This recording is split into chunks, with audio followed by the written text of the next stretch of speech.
अस्सलामुअलैकुम। आज मैं आप लोगों के लिए लेकर आई हूँ मज़ेदार आलू गोश्त की रेसिपी की तरफ जाने से पहले अगर आपने हमारे चैनल को सब्सक्राइब नहीं किया है तो प्लीज़ हमारे चैनल को सब्सक्राइब करें और हमारे व्हाट्सएप और इंस्टाग्राम के पेज को भी फॉलो करें, जिसका लिंक आपको नीचे डिस्क्रिप्शन बॉक्स में मिल जाएगा। अब मैं आपको बताती हूँ इस रेसिपी के इंग्रेडिएंट्स। यहाँ पर हमने चिकन ली है 1000 ग्राम। इसके अलावा मैंने 3 अदद आलू लिए हैं जो काट लिए हैं, 3 अदद टमाटर की प्यूरी है, 3 अदद ही प्याज है जो बारीक चॉप करके रखी है, नमक हस्बे ज़रूरत, 2 टेबलस्पून पिसे हुए धनिए हैं, 1 टेबलस्पून पिसी हुई मिर्चें हैं, यहाँ अदरक लहसुन का पेस्ट 1 टेबलस्पून और 1/4 टेबलस्पून हल्दी है। सबसे पहले हम चिकन को फ्राई करेंगे ऑयल में। यहाँ पर मैंने तकरीबन 1 प्याली ऑयल लिया है। अब हम इसे अच्छे से फ्राई कर लेंगे, साथ में मैं इसके आलू भी ऐड कर दूँगी और इन्हें हम अच्छे से फ्राई कर लेंगे तकरीबन 1 से 2 मिनट या चिकन का कलर चेंज होने तक।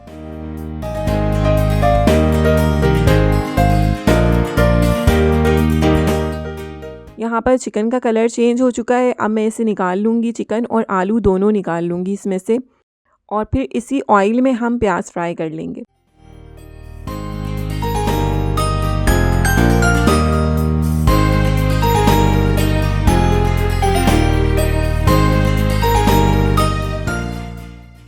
यहाँ मैंने इसमें अदरक लहसुन का पेस्ट ऐड किया है और साथ में इसके स्पाइसेस भी ऐड कर दिए हैं, हल्दी, पिसी हुई मिर्चें, पिसे हुए धनिए, नमक और टोमेटो प्यूरी। अब मैं इसमें हाफ़ कप पानी ऐड करूँगी और इसको हम 10 मिनट के लिए कवर करके रखेंगे ताकि इसमें प्याज अच्छे से गल जाए।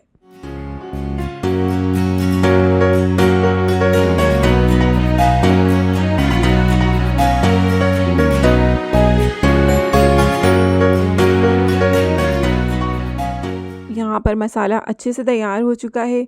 अब मैं इसमें चिकन और आलू वापस ऐड कर दूँगी और उसके बाद हम इसको भुनाई करेंगे अच्छे से।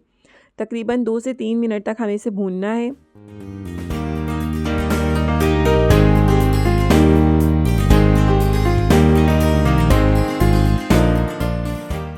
फिर हम इसमें पानी ऐड करेंगे। इस तरीके से आप लोग आलू गोश्त ज़रूर बनाइएगा और ये बहुत लजीज बनेगा इस तरीके से। यहाँ पर मैंने तकरीबन इसमें 1.5 कप पानी ऐड किया है। आप लोग थिकनेस जो है वो अपने हिसाब से रख सकते हैं, इसकी पानी की क्वांटिटी इसमें कम या ज़्यादा कर सकते हैं। अब यहाँ मैं इसे 10 मिनट के लिए कवर करके रखूँगी ताकि इसमें चिकन और आलू दोनों अच्छे से गल जाएं।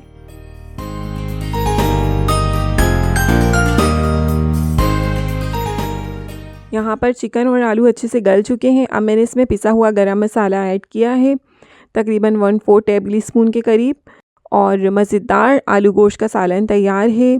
इसे आप गर्मा गर्म चपाती के साथ, प्लेन राइस के साथ सर्व करें और हमें कमेंट सेक्शन में बताना नहीं भूलिएगा कि ये रेसिपी आपको कैसी लगी। Thank you. अल्लाह हाफिज़।